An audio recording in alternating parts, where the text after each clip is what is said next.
वस्तुतः सदगुरु कबीर साहब का जो दृष्टिकोण है वो न तो भगवान की सकारात्मकता पर केंद्रित है, न भगवान की नकारात्मकता पर केंद्रित। भगवान को स्वीकारने और नकारने के चक्कर में कबीर साहब ज्यादा नहीं पड़े। कोई भी महापुरुष लिखे, न बुद्ध पड़े, न महावीर करे, न सदगुरु कबीर करे। क्योंकि सदगुरु कबीर मानव की समस्या और उस मानव की समस्या का निदान कैसे हो सकता है, इन बातों पर ही उनके चिंतन और दर्शन दोनों केंद्रीभूत है। कि एक मनुष्य के जीवन में जो सुख से एकदम खिला हुआ जीवन होना चाहिए, जिस मनुष्य का जीवन शांति से परिपूर्ण होना चाहिए, जिस मनुष्य का जीवन आनंद से परिपूर्ण होना चाहिए, उस मनुष्य का जीवन आखिर दुख से क्यों भरा हुआ है? उस मनुष्य का जीवन अशांति और पीड़ा से क्यों भरा हुआ है? इसी प्रश्नों पर कबीर साहब का भी जितना दर्शन है, इसी प्रश्न के उत्तर में कबीर साहब का दिया गया दर्शन है। बुद्ध हो, महावीर हो, कबीर हो, जो प्रज्ञावान महापुरुष है, तो भाग और भगवान के जाल में नहीं फंसता है, तो दूसरे को फंसने में नहीं लेता है। फंसने का दो तरीका है, एक ये जो हाँ कहता है वह भी फंसता है, एक जो ना कहता है वह भी फंसता है। एक गांव में कहावत चलता है ना कि जिस कुएं में हमें पानी नहीं पीना हो, उस कुएं में जाकर के झांकने की क्या जरूरत है? जरूरत है। जिस कुआं में पानी ही नहीं पीना है, उस कुएं में जाकर के झांकने की क्या आवश्यकता है? भगवान बुद्ध के पास जब भी कोई व्यक्ति जाता था, पूछता था कि भगवान एक बात पूछूं, भगवान होता है संसार में? भगवान बुद्ध कह देते हाँ होता है। दूसरा आदमी आता था, वो पूछता था कि भगवान क्या इस संसार में भगवान होता है? तो बुद्ध पूछते थे कि तुम क्या मानते हो? वो आदमी कहता था कि हम मानते हैं कि भगवान नहीं होता है।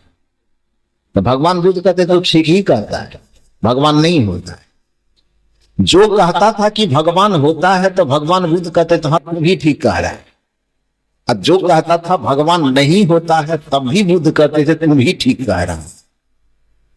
तो दोनों आदमी अपना अपना उत्तर को सुन करके चले जाते थे, लेकिन बुद्ध के बगल में जो बैठा हुआ उनका प्रिय शिष्य था, जिनका नाम था आनंद, उसका दिमाग थोड़ा उलझ गया। उन्होंने कहा भगवान जो प्रश्न पूछने आ रहा है उसका उत्तर आप सही सही दे पा रहे हैं कि नहीं दे पा रहे हैं? भगवान बुद्ध ने कहा मतलब का एक आदमी अभी आया था पूछने के लिए कि भगवान होता है कि नहीं होता है। तो आपने उससे पूछा कि तुम क्या मानते हो? तो उसने कहा कि हम भगवान मानते हैं। तो आप उसको कहते तुम ठीक ही मानते हो। फिर तुरंत दूसरा आदमी आया, उसने भी पूछा भगवान होता है कि नहीं होता है। फिर उससे भी आपने सवाल किया कि तुम क्या मानते हो? उसने कहा कि हम नहीं मानते हैं। उसको भी आप कह दिए कि तुम ठीक ही मानते हो। तो वो दोनों तो बेचारा चला गया, लेकिन हम उलझ गए। क्या उलझ गए? तो जो हाँ कह रहा है उसको भी आप कह रहे हैं कि ठीक ही मानते हो, और जो ना कह रहा है उसको भी कह रहे हैं कि ठीक ही मानते हो। तो इसका क्या मतलब हुआ है? तो हाँ वाला भी चला गया, ना वाला भी चला गया, लेकिन हम तो जो बीच में खड़े हैं तो हम हाँ भी सुन रहे हैं, ना भी सुन रहे हैं। तो मेरे लिए तो द्वंद की स्थिति उत्पन्न हो जाएगी ना। अब हम हाँ माने कि हम ना माने, क्योंकि दोनों उत्तर तो आप ही दे रहे हैं। आनंद ने पूछा कि उलझ तो गया ना मैं, मेरे सामने चूंकि दो उत्तर आपने दिया है, एक हाँ वाला का भी समर्थन किया आपने, एक ना वाला का भी समर्थन किया आपने, तो हम तो उलझ गए। भगवान बुद्ध ने कहा कि देखो हाँ या ना मेरा कोई उत्तर नहीं था, बस केवल लोगों को टालने का एक बहाना था। कहा तब आपका असली उत्तर क्या है? कहा जो व्यक्ति हाँ मान करके मेरे पास आ रहा है उसको लाख हम समझाने की कोशिश करेंगे, हाँ वाला ना मानने के लिए तैयार नहीं होगा। जो व्यक्ति ना मान रहा है उसको भी हम जिंदगी भर समझाते समझाते थक जाएंगे, फिर भी वो ना मानने वाला हाँ तक नहीं आएगा।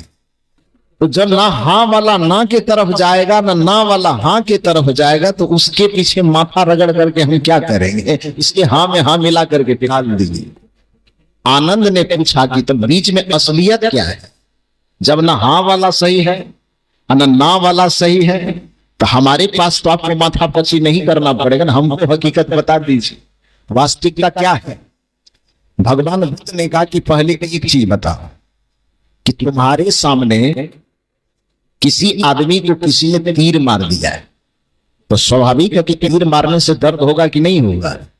तो जब तीर मारने से दर्द होगा, तीर मार दिया किसी ने, अब मारने वाला वहां से भाग करके चला गया, भागते भागते बड़ी दूर चला गया। अब कोई व्यक्ति वहां पर उसको बचाने के लिए आया है, तो वो बचाने वाला जो आदमी होगा, यदि वह तीर निकालने की कोशिश करे, महलम पट्टी लगाने की कोशिश करे, तो समझदारी क्या कहती है कि पहले तीर निकाल करके महलम पट्टी करवा लेना चाहिए, कि महलम पट्टी निकालने वाले से कहे नहीं नहीं तब तक तीर नहीं निकालेंगे जब तक यह पता नहीं लगा लोगे कि तीर मारने वाला कौन था। खोज करके जाओ, पहले लाओ, पता लगाओ कि तीर मारने वाले का घर कहाँ था, तीर मारने वाले की जाति क्या थी, तीर मारने वाले का परिवार क्या था, तीर मारने वाले के पिता का क्या नाम था, तीर मारने वाले के नाना दादा ननिहाल ददिहाल कहाँ था। उस सारा पता लगा करके आओ, उसके बाद हम तीर निकालेंगे, तब महलम पट्टी करेंगे। इसको समझदारी कहा जाएगा? कि सीधे तीर निकाले और महलम पट्टी करके सबसे पहले रक्त को बंद करे, पीड़ा कम करे, उसको समझदारी कहा जाएगा? थोड़ा जोर से बोलिए। तो भगवान बुद्ध का सवाल है। भगवान बुद्ध ने कहा कि किसी ने तुम्हें तीर मार दिया तो पहले तीर निकाल करके महलम पट्टी करना समझदारी है, कि तीर मारने वाले के नाम, गोत्र, कुल, खानदान, वर्ण, वर्ग ये जानने की जरूरत है। आए बाप रे बाप, बड़ा सुंदर बात कही। भगवान बुद्ध ने यही कहा। आनंद ने कहा कि गुरुदेव समझदारी की बात यही है कि तीर मारने वाले के कुल, नाम, जाति, वर्ण, पता बाद में देख लिया जाएगा। सबसे पहला काम यह है कि चुभे हुए तीर को निकाल देना, बने हुए घाव को, रक्त को रोकना, जो दर्द हो रहा है उस दर्द को कम करने का प्रयास करना, ये मानव का प्रथम कर्तव्य है। पहला कर्तव्य तीर मारने वाले का कुल, खानदान, नाम, जाति, वर्ण ये जानना आवश्यक नहीं है। पहला चीज यह आवश्यक है कि तीर को निकाल करके इसकी महलम पट्टी की जाए और दर्द को कम किया जाए। भगवान बुद्ध ने कहा कि बस मेरा भी निवेदन संसार से यही है, चाहे वह तीर भगवान के कारण लगा हो, चाहे वह तीर माया के कारण लगा हो, चाहे वह तीर काल के कारण लगा हो, लेकिन दुनिया में जितने मनुष्य जन्म लिए हैं सबके जीवन में दुख, पीड़ा और अशांति का तीर चुभा हुआ है। तो सबसे पहले दुख और पीड़ा के तीर को निकालने का प्रयास करना चाहिए कि ऊपर वाले भगवान पे भेजना चाहिए। क्या करना चाहिए? बात समझ में नहीं आई क्या? आए? अरे सबके जीवन में पीड़ा है ना, तो पीड़ा तीर ही तो है। दुख है तो दुख एक तीर ही तो है। अशांति है जीवन में तो वह एक तीर ही तो चुभा हुआ है। समस्या है जीवन में तो वह एक तीर ही तो चुभा हुआ है। अभी बड़े मजे से आप जवाब दिए थे कि पहले तीर निकाल करके घाव को ठीक करना चाहिए, तीर मारने वाले के कुल, खानदान, पता जानने की आवश्यकता नहीं है। भगवान बुद्ध कहते हैं उसी प्रकार से आप सबके जीवन में तीर चुभा हुआ है कि नहीं? कौन सा तीर चुभा हुआ है? दुख का, अशांति का, चिंता का, समस्या का, पीड़ा का, उलझन का। सूक्ष्म उलझन हो, स्थूल उलझन हो, सबसे बड़ा पीड़ा तो है आवागमन सम दुख दूजा है नहीं जग में कोई। इसके निवारण के लिए प्रभु भक्ति करनी चाहिए। तो आवागमन के समान और पीड़ा और तीर क्या हो सकता है? बार बार जन्म लेना और बार बार मरने के समान इससे बड़ा तीर और क्या हो सकता है? जीवन में जहां देखो, कबीर साहब की भाषा में कहे तो बहुत दुख दुख दुख की खानी।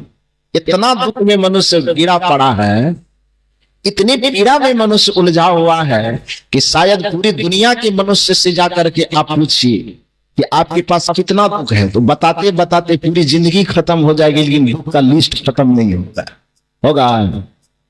जिस दुख के तीर से चुभने के कारण आप परेशान हो, तो पहला काम आपका क्या है? भगवान के खानदान को खोजना कि दुख को खत्म करना है? दुख को खत्म करना। बड़े समझदार सब लोग लग रहे हैं, लेकिन ऐसा करते नहीं है। कबीर साहब का जो चिंतन का केंद्र बिंदु है, भगवान बुद्ध भगवान महावीर के जो चिंतन का केंद्र बिंदु है, वो यही कहते हैं कि सबसे पहले जो आपका जीवन दुख से भरा हुआ होना चाहिए, आपका जीवन सुखी। क्योंकि मानव जीवन धारण करके आप आए हैं, तो मनुष्य होने का मतलब ही है आप सुख के सम्राट बन करके आए हैं।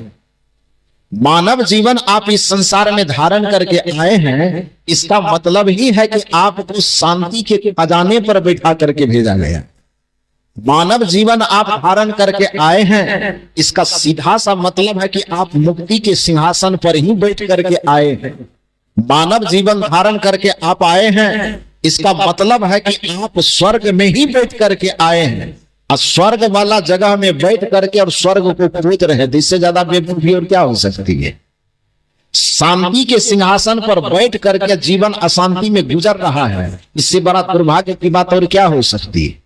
मोक्ष के सिंहासन पर बैठे रह कर करके बंधन में जकड़ते चले जा रहे हैं, इससे बड़े दुर्भाग्य की बात और क्या हो सकती है? कबीर साहब यही समझाना चाहते रे भैया, तुम मुक्ति में हो। कबीर साहब की एक साखी याद कीजिए। सदगुरु कबीर साहब के दर्शन का जो मौलिक ग्रंथ है, उसका नाम बीजक। उस बीजक में 11 प्रकरण है। 11 प्रकरण का आखिरी प्रकरण है जिसे साखी प्रकरण कहते हैं। और उस साखी प्रकरण में जो सबसे पहली साखी कबीर साहब ने कही, वो साखी क्या है? जहिया जन्म मुक्ता हता तहिया हता न छठी तुम्हारी हो जगह, तू कहां चला बिगो। सदगुरु कबीर साहब कहते हैं कि जिस रोज तुम्हारा जन्म हुआ था, उस रोज तुम मुक्त ही था। नहीं यकीन होता है तो जरा सा गौर करके देखो न जी, बंधन जितने पड़ते चले गए, बंधन बाद में पड़े हैं कि जन्म के साथ ही आए हैं?